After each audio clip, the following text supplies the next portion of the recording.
This is coffee number 5. I'm your host, Lara Schmoisman. Welcome back to coffee number 5. Today I want to talk about something that it comes out always. In every conversation that I have, it comes out. In every discussion I have with new clients, it comes out. And it's something that I feel like there's not enough education. Well, nobody teaches you how to be an entrepreneur, but I think the moment that you decide to be an entrepreneur, you also need to know what the risks that you're taking. And like yesterday I was saying in another podcast, is about risk management. You are managing how much risk are you taking, how much you're investing, how you play your cards. But you need to play your cards right. Of course, you need marketing. Of course, you need product if you're going to be selling a product, but also you need sales force. I don't think there is school to teach you how to sell. So I invited today, and she accepted, Laura Lee, and she is amazing. She is an entrepreneur, many times an entrepreneur. And not only that, she just launched an amazing line of beauty products called Artemis and Apollo. And we're going to put all the links in the chapter notes because you guys need to look at these beauties because they are beauties. Welcome, Laura. How are you? Oh, I'm great, Lara. Thank you so much for having me. I appreciate it. Thank you. This is great. So tell me a little bit about what's going on when you have to do a sale. Now you have a product. You have a product in the market.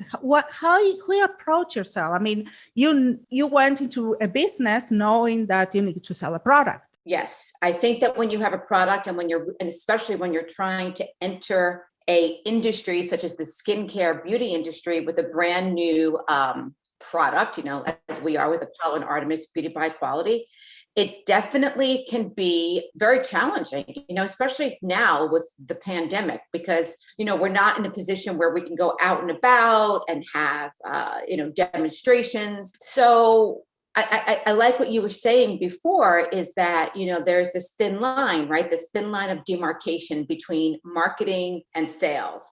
And I definitely think that you need both. And I think right now, when it comes to Apollo and Artemis Beauty by Quality, obviously, a lot of it is direct to consumer, directly from our website. But, a lot of it also is word of mouth and just being tirelessly out there and selling and pushing. And that's kind of what how we are re-navigating ourselves right now with the brand. You also need to know the right channels because every industry is a little different. And it's not the same that you are going to want to sell a beauty product that is going to go in certain channels. Like, let's put it, for example, if you're going to want to buy something, sell something to Target, it's not the same buyer in Target for toys that for cosmetic product. That's a very true statement. That's why I think it's very important, one, to know yourself, right? Know thyself. And then 2, to really make sure you know your product, you know your brand, and to really make sure that you have a visceral connection to it.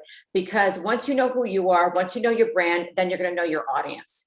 And then once you know your audience, I mean, obviously, well, you know this, then that in alignment with the marketing and strategy, that's where you need to point yourself in that direction. So it's sort of like this, all the different pieces create that compass. Does that make sense? We call it the ecosystem. Yeah.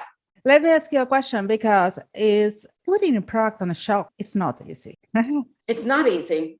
It's not easy. It's been years of work. I mean, look, fortunately for me, my business partner happens to be a chemist, and she, has 25 years of R&D. So in terms of the viability of our products, listen, I know that our products can compete with any major player out there. I believe that, and I know that, and I know that they will.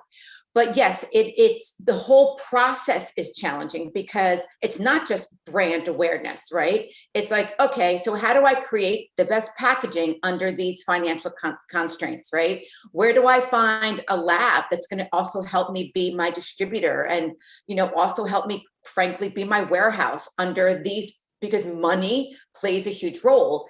I'm self-funding this entire project, right? So that plays a role in it. And then, of course, making sure that you really are choosing the products, the ingredients, that you're living, that you have an ethos for your brand and your product, and that you are willing to take all the steps to make sure that you stick to that ethos. And it's hard. And building something from scratch, it's not like when you buy a franchise and you buy into a franchise, they kind of give you a template, right? They say, this is the advertising, this is how we're doing this is how we're doing that. It gives you a little bit of an outline. There's no outline when you start a brand new business. And in my case, it just happens to be skincare. There's no specific outline. And so it is hard, but it's not something that I wouldn't discourage people from not pursuing, creating their own business. Let's go to the basics. You have a product. And so how do you find who is the buyer and who to approach? I think networking is key. I know that, even you and I, our relationship is built through us connecting via other channels.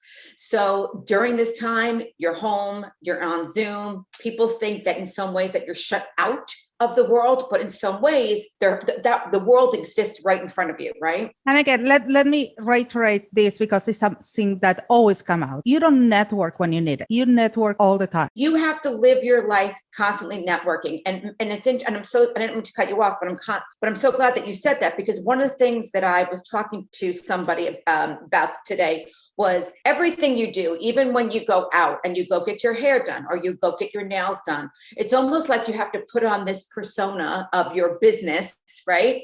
Bring your business self and talk about your brand and network.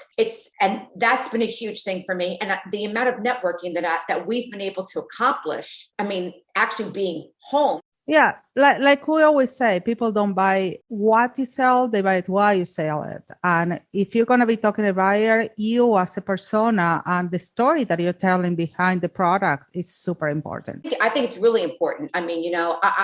Everybody has this idea that selling is, I'm selling this product or I'm selling that product. The reality is that you're selling yourself. You're building rapport, you're building relationships, and you're selling yourself. So the more you have that ability to build rapport, ask the right questions, present yourself in a passionate way, I believe the better off you're going to be and more successful you'll be in making the kind of sales that you need. Well, there is something that I don't like to call it sales. I feel like sales is like a bad word many times in my industry. I don't even have a sales department, but I do believe in business development. I believe in develop relationships, because when you're going to be working with a client, because even if you sell a product, it's still a client, you need to develop that relationship. It's everything about negotiating that kind of relationship you're going to have. I agree. It absolutely is negotiating that kind of relationship you're going to have. And it's all part of that. It's relationship building typically. And I think the more you know about your brand, and I love how you said that, because I have found that when I start to talk to people about Apollo Artemis Beauty by Quality, what the brand stands for, how we created it, the concept behind it, the name, people love it. And then, of course, on top of that, it just happens to be incredible products that work.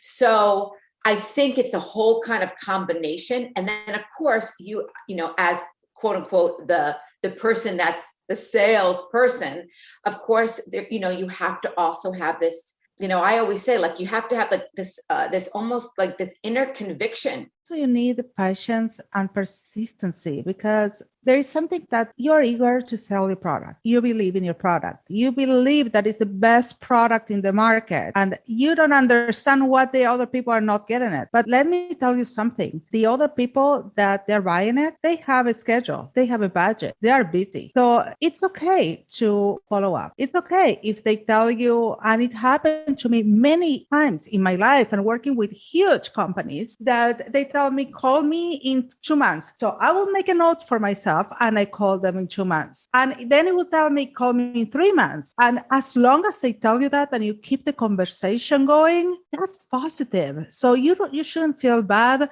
about it's not happening. This is not something that is going to happen from one day to the next. Yeah. And I think, and I love that, in my past life, I worked in the car business and, we were relentless with follow-up. I mean, you have to have follow-up and I get it. Sometimes people don't like follow-up because because yes, you're making a nuisance of yourself, or so sometimes it feels that way. Well, but the 10 times you're bothering people, but one you didn't. It was in the right time, in the right place, and you did the sale. I agree. I mean, and what is it that Wayne Gretzky says? You miss 100% of the shots that you don't take. So that's sort of like the way it is. You need that. You need consistent, relentless follow-up, and now that follow-up takes on a brand new meaning because there's all different avenues and all different ways to do it, right? Well, but if you're going to do it, my recommendation is always make notes for yourself. Notes are incredibly important for any business, any salesperson. You need to create a date.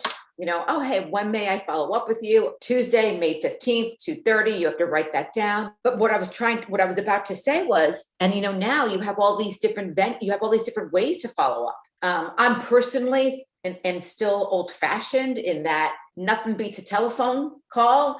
I love to talk to people. I feel like I cannot do business with someone. I cannot take a client on that is not willing to talk to me. I agree with you. I think that when you have communicating over the phone, there's a specific cadence. It's you can understand, you hear the tone in the person's voice, you can hear the gesticulations. I don't know about you, but you can miss. And with so many people, like, let me tell you, sister, when I had a very heavy accent and my English wasn't a really good grammar, I got so many misunderstandings.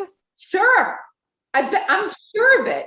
I wish I would have even a video conference back then, because it would have been even easier to communicate, that they can see that I will say something, I didn't mean it that way. I agree. I mean, I have a friend that I was visiting a couple of weeks ago. And, and I was telling him that I was trying to get in touch with this specific individual. And he's like, Laura Lee, call them first thing in the morning, call them again at the end of the day. And I'm like, really? And he's like, yep. And I'm like, you know what?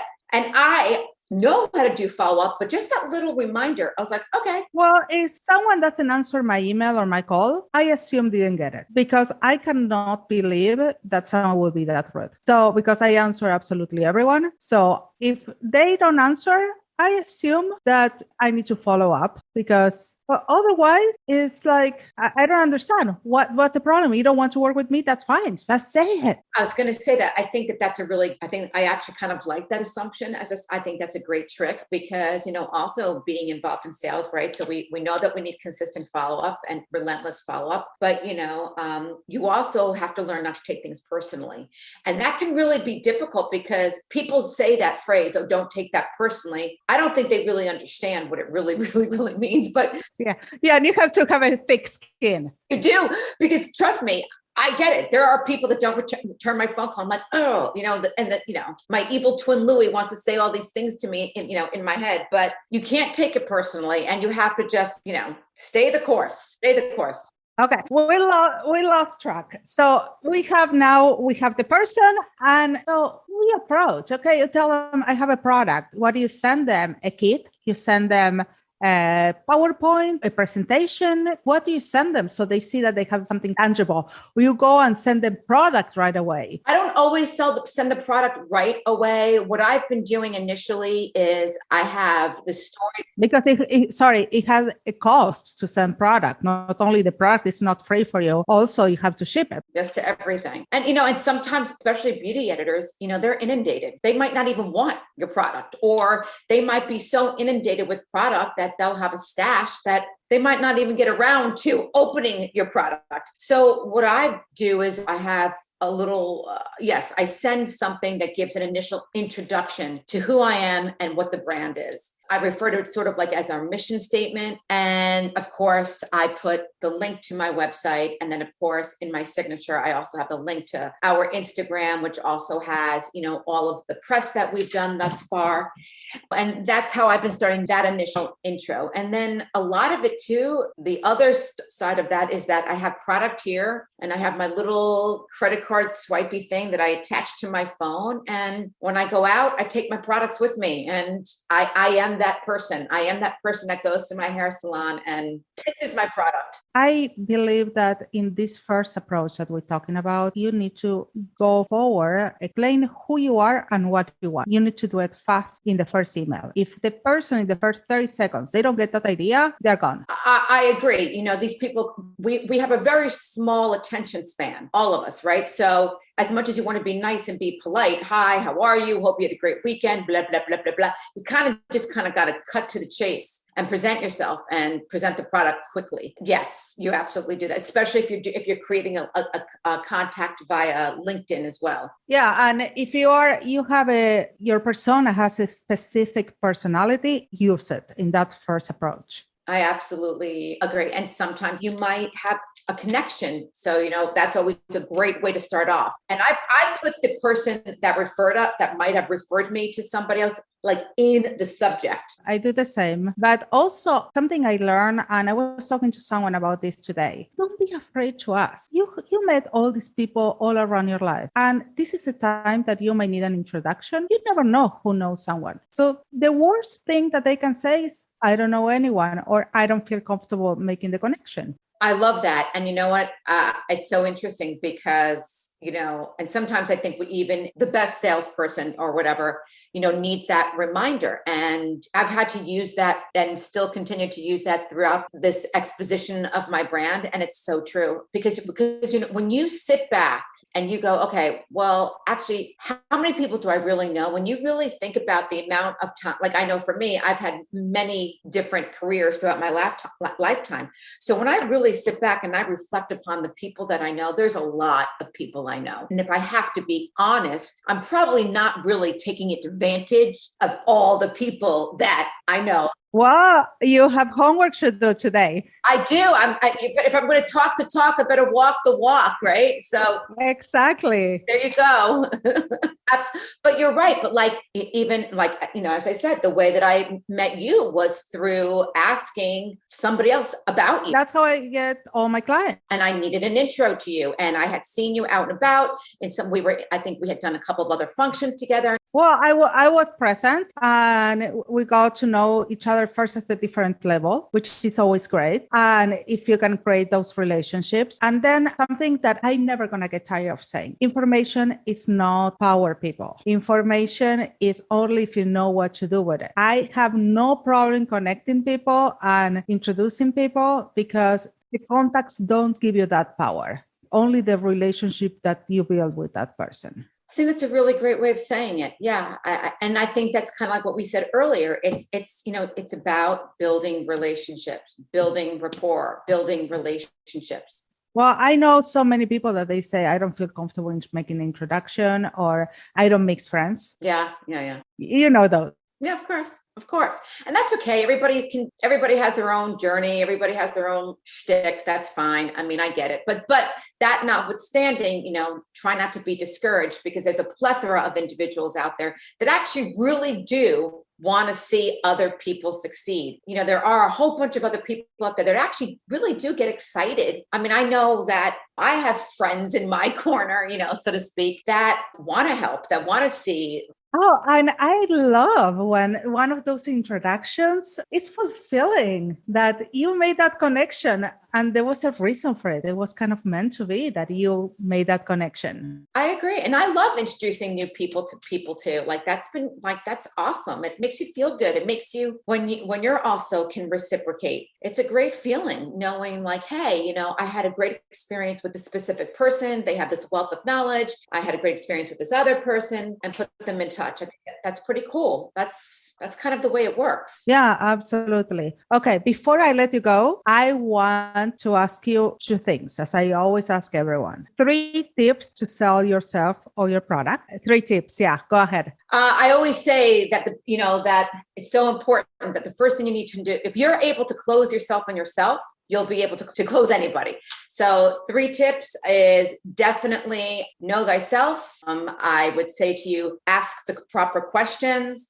And I have this little thing I do. I always say, like, it all starts from the shoes. Do you know what I mean? Like, I don't know if you're meaning the same thing that I do, but I always. It's true. Like there was a well-known acting teacher by the name of Uta Hagen, and she would always say that you need to build that character. And the way that she believed you started was from the feet up. So it was always the shoe. Because when you think about it, you're not going to wear sneakers to a ball anymore than you're going to wear a pump to like run a marathon.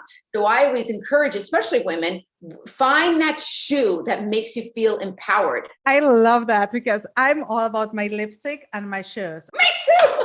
I just same thing. I mean, listen, I'm going to tell you right now, I threw my lipstick on before this. I got my sweatpants on and a pair of high heels, and I am ready to go. You know what? I think I had so many conversations started because of the shoes. Oh, I absolutely believe it. I mean, it helps you sort of develop that, dare I say, character and that persona that you need to come out there, because it's, selling is emotional. So you have to feel rooted. Absolutely.